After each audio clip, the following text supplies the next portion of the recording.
السلام علیکم ورحمۃ اللہ وبرکاتہ۔ آج ہم اکابر صحابہ و صحابیات کے سلسلے میں جس شخصیت کا ذکر کرنے جا رہے ہیں وہ شخصیت ہیں حضرت فاطمہ بنت اسد رضی اللہ تعالی عنہ۔ حضرت فاطمہ رضی اللہ تعالی عنہ حیدر قرار شیر خدا حضرت علی المرتضی رضی اللہ عنہ کی والدہ مائدہ تھی۔ حضرت فاطمہ رضی اللہ عنہ حیدر قرار حضور صلی اللہ علیہ وسلم کے چچا ابو طالب بن عبد المطلب رضی اللہ عنہ سے شادی ہوئی۔ ایک بزرگ مورخ نے لکھا ہے کہ حضرت فاطمہ بنت اسد رضی اللہ عنہ پہلی ہاشمی خاتون تھی جن سے ہاشمی لڑکا پیدا ہوا۔ جب حضور صلی اللہ علیہ وسلم کے دادا عبد المطلب رضی اللہ عنہ وفات پا گئے اور جناب ابو طالب رضی اللہ عنہ نے حضور صلی اللہ علیہ وسلم کی پرورش کا فرض انجام دینا شروع کیا تو حضرت فاطمہ رضی اللہ عنہ جو آپ کی حقیقی چچی تھیں انتہائی محبت اور لطف و کرم کے ساتھ آپ کا ساتھ دیا۔ حضرت فاطمہ رضی اللہ عنہ نے اپنے یتیم بھتیجے کو آرام اور راحت پہنچانے کے لیے کوئی کسر نہ اٹھا رکھی اور دونوں ہاتھوں سے اللہ کی رحمت سمیٹ کر تاریخ میں حیات جاوید حاصل کی۔ حضور صلی اللہ علیہ وسلم نے متعدد بار خود ان کی شفقت اور محبت کا اعتراف کرتے ہوئے فرمایا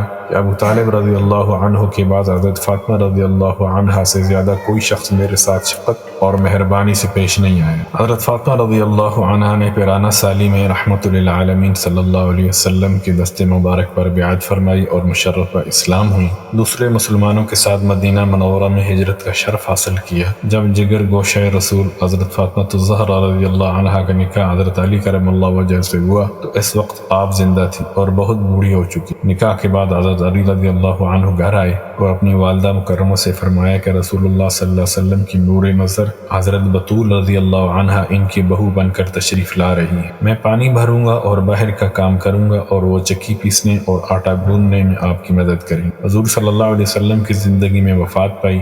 یہ وہ مبارک ہستی تھیں جنہیں کفن کے لیے سرکار دو عالم صلی اللہ علیہ وسلم نے اپنی قمیض عطا فرمائی، اور جب قبر تیار ہو چکی تھی تو رحمت للعالمین خود قبر میں اتر کر لیٹ گئے۔ لوگ سخت حیران ہوئے تو آپ صلی اللہ علیہ وسلم نے ارشاد فرمایا کہ ابو طالب کے بعد فاطمہ رضی اللہ عنہا مجھ پر سب سے زیادہ شفقت فرماتی۔ انہوں نے میری بڑی خدمت کی ہے۔ میں نے اپنی قمیض انہیں اس لیے پہنا دی ہے کہ انہیں اللہ تعالی جنتی لباس عطا فرمائے، اور قبر میں اس لیے لیٹ کیا تھا کہ یہ بزرگ ہستی ہر قسم کے عذاب سے حفاظت میں رہے۔ تاریخ کی کتابوں میں لکھا ہے کہ حضور صلی اللہ علیہ وسلم اکثر حضرت فاطمہ رضی اللہ عنہا بنت اسد کی زیارت کے لیے ان کے ہاں جایا کرتے تھے اور عام طور پر ان کے گھر میں آرام فرمایا کرتے۔ ایک روایت میں ہے کہ وہ نہایت نیک، پاک باز اور صالح بیوی تھیں۔